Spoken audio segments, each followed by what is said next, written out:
8 years ago, after riding high on the success of Ark launching on consoles, I decided to take a look at a brand new survival game releasing on Xbox and PlayStation, and that was 7 Days to Die.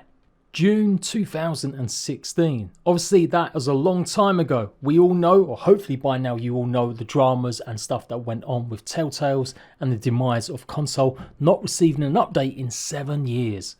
I've actually been there every step of the way, but I haven't played 7 Days to Die properly in a long time, other than a few one-offs, because I simply didn't want to support it, while console players never got actual updates or any kind of real resolution to what was going on. But now with the release on Xbox Series S and X as well as PlayStation 5 that you're going to have to buy again, no updates to the version that you already own, I figure it's about time we take a look at the progress of the game and how it's really changed from the old version on console to hopefully what it will look like showing the latest 1.0 PC gameplay. Bear in mind, this isn't obviously direct one-for-one comparison because we still don't have any access to the newest versions on console, and it looks like no one will be getting that early after developers kind of confirmed that codes for it wouldn't be going out, if at all, until the actual release date. So anyway, I booted up my version. I actually own it on Xbox and PlayStation. This is the one that has been delisted. You can no longer buy it digitally on either storefront, and your best bet is to go ahead and buy it from a used game shop or whatever to see if you can get a copy, which they did release back in 2021, so there are lots of copies of this game still floating around. And quite frankly, I don't think anyone really wants to play this old version. I was debating whether or not some of the core features from it would make it more interesting or playable. Everyone is complaining, yep, absolutely, about no split screen on the new version of 7 Days to Die, something that console had. But split screen is a rarity in a lot of more modern age games nowadays, especially big open world complex ones. Everything from Grounded and the new Ark remaster doesn't support this kind of gameplay, so I'm not really going to rag on that too much. As soon as we do get a version of the new game, I will absolutely do a direct comparison, but I thought it was interesting to take a look, as I haven't actually played the console version since 2020. What strikes me is that loads of actual defenders, whenever I criticise the fun pimps, have said that this is a brand new game and a brand new engine and it's like night and day. Absolutely, there are some big differences for sure, but so much of the core game and the core mechanics are really just the same. For console fans though, you're going to be relying a lot more on the books that you find, rather than just simply unlocking recipes. They will contribute a lot more to your skills being earned. Now, fair play, there is some gameplay going around with actual showing what it looks like on a PlayStation 5. And after putting some time into the PC version, I can confirm lots of things look exactly the same. And that's the point, right? It's going to be adding crossplay support at the end of the year. So Xbox will be able to play with PlayStation, PlayStation will be able to play with PC. So it stands to reason it will obviously be the same game. Anyway, I figure it's just worth a revisit and talking about the state of the old version, and clearly why this is probably going to sell millions of copies, even with all the shenanigans, even with the crappy only 25% discount for owners that own the game. I have to repeat this kind of stuff because you're always going to get new players or new people that don't realise. But yes, if you own the game already on Xbox One or PlayStation 4, you will get a 25% discount. That was confirmed a while ago, although they said they're going to be releasing more detail, so hopefully nothing's changed. But to me, that's still very low. Absolutely, the new game might actually deserve to be a much better price. It's one of the most popular games on PC and it's sold millions across console. And in the course of revisiting the old version, clearly you can see the differences. Absolutely, the old version looked probably bad for its time even 8 years ago, and the way that things just pop up and just randomly appear highlights how poor the old console version was. Don't get me wrong, we all had fun. Like I said, I made tons of videos on it back in the day, but seeing it up against what it's showing off with the clips that Fun Pimps are showing off and the PC version that I've recorded, then absolutely, it probably is going to be worth substantially paying a more to go ahead and get this version. And if you're a new player who's never played 7 Days to Die, then we can hopefully reliably say the new version is going to be 10 times better. But what exactly has changed? Well, the models of the zombies themselves, there's a whole variety of new ones, and some of these have been added in over the years on PC. Remembering console hasn't had an update for over 7 years, so there's going to be a huge amount more variety of the actual zombies rather than what you are used to on console. The game has had substantial overhauls to look a lot better over the last few years as well. Although it could still be argued that the newest version still kinda looks a bit lacking when you compare it to more modern day survival games. Although 7 Days has always had its own special place in basically being a slightly maybe more realistic Minecraft for adults. The visual changes and improvements are great absolutely on PC, but I wouldn't say they're still blowing my mind even with the new revamps and glow ups. But for sure a massive improvement over what you're playing or used to play on your old consoles, or maybe even the modern version. Bear in mind this is what I'm showing, this is actually on Xbox Series X. It was pretty dark and I was starting to think, oh my god, was it this bad? You couldn't literally see in the dark if you went inside a building, and then for some reason it had that the gamma was super low and I hadn't realised for a long time. So I don't know if that was a bug with everyone that played the game, or maybe I had changed or adjusted it years ago, but I can't see why I did.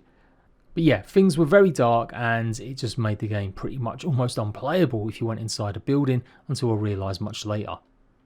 When it comes to the actual world and the biomes, well, they're pretty much all very similar, albeit again looking a lot better and maybe more blended in nicely with each other. Winter biomes, the pretty much irradiated zones, they're all going to be there obviously, and there's obviously a lot more atmosphere in the modern version. POIs that you find out in the world have had much more maybe attention to making them look like something less resembling a Minecraft ripoff and more to do with just a regular kind of game. And speaking of that, then obviously the building system's pretty crucial. There's thousands maybe of blocks inside 7 Days, the newest version. Using the cheat that you could use on Xbox to set it up and basically spawn in any blocks, I had a little mess around with them and just placing them around, and yeah, it is very Minecraft looking. Nothing really has changed in that. It's still a grid based game where you place your blocks, but you can definitely customize and change a lot more of the blocks, although it's quite more fiddly on PC, especially if you are using a controller. So builders out there, once you get used to the way that you're going to have to basically hold a button and then go in and choose the actual block shape before you then go start placing it, I think they will be happy and we'll see some great actual builds even on console. There's a lot more gore and there's meant to be more dismemberment and stuff of a lot of the zombies, and yet for sure if you aim at the same spot you will shoot off more than just a leg, which was still there in the console version back in the day. You can shoot off pieces of arms and stuff like that in the modern version, but it's interesting seeing that this still actually existed on the console version where you could shoot off arms.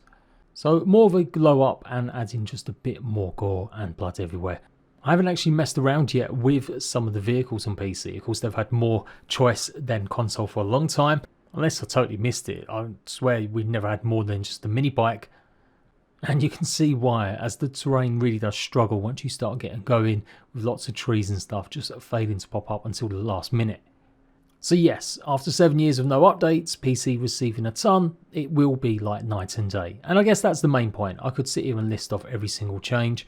There's no doubt about it. The new version of 7 Days to Die is going to be 10 times the, I guess, proposition that the old version was on console.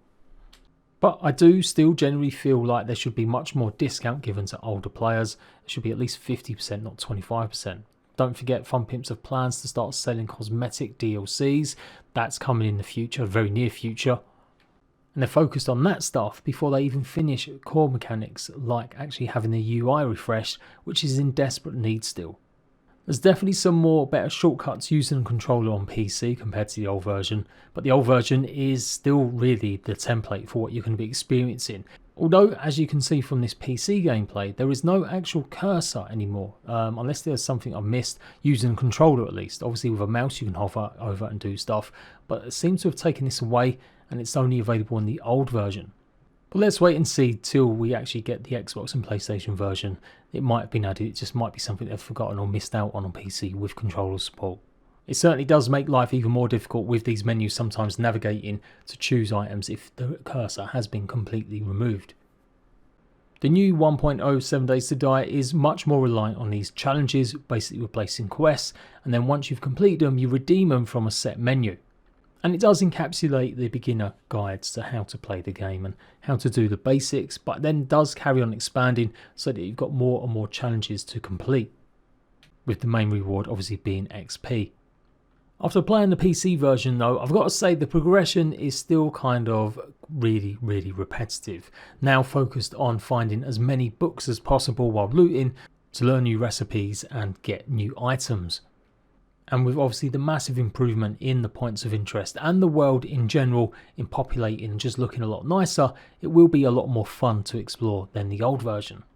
Even the Nav Z map is literally just acres and acres of empty space populated by, if you're lucky, one house or two. I will rattle off the big key differences in case you've somehow missed these as well, of course. There is going to be 4-player co-op on the new version on console. This is pretty much gonna be the same as it always was, but if you want to play with more than 4 people, you're gonna have to wait until maybe the end of the year and Q4, as that's when they're going to be adding the crossplay update. Once crossplay update is here, you'll then be able to go and either host or rent a server on PC, click a box, and it means that console players will be able to join.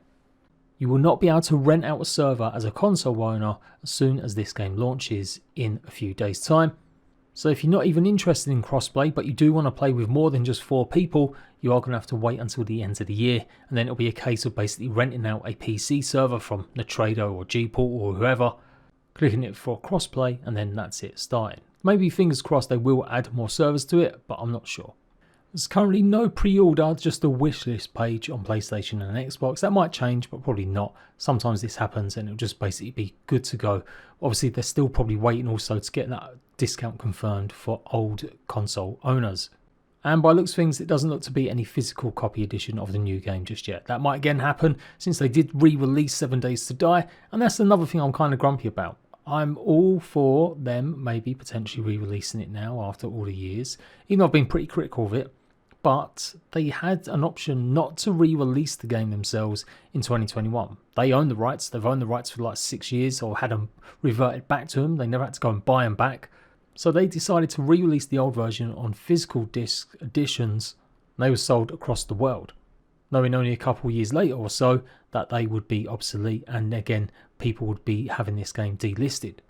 Things like that and not having enough info that the console version wasn't kept up to date like the PC version is what's kept me grumpy over the years. But facts is facts, the new version does look great. It is still the 7 Days core gameplay that you would expect, just looking 10-20 times better, even on PC, or the newest console gameplay we've seen on PS5 does look fantastic. Though there was a good amount of screen tearing, even on this small little demo they showed off the Fun Pimps a little while ago, so fingers crossed that has been sorted. Things like 60 FPS and stuff guaranteed, no, we haven't got a clue. Equally, we don't know what kind of options there might be to either have better performance mode or better graphics mode, but I very much doubt it. If you've got any more questions, let me know. As I said, as soon as we get the finalisation of the discount and anything else, I'll do another video giving all the details once more. But that's pretty much it where we're at. The new version 7 Days to Die is probably just about worth buying. I'm not sure I'd want to ever buy anything Fun Pimps do again. I'll have to see what their idea of their cosmetics might actually be if I want to try maybe supporting that in the future. But for long time players that have been desperate to play just a regular version of 7 Days to Die, somewhat similar to PC, you're going to be buying this in your droves. Look out for more guides and details about what's new, and I'll see you ratbags soon for more 7 Days to Die.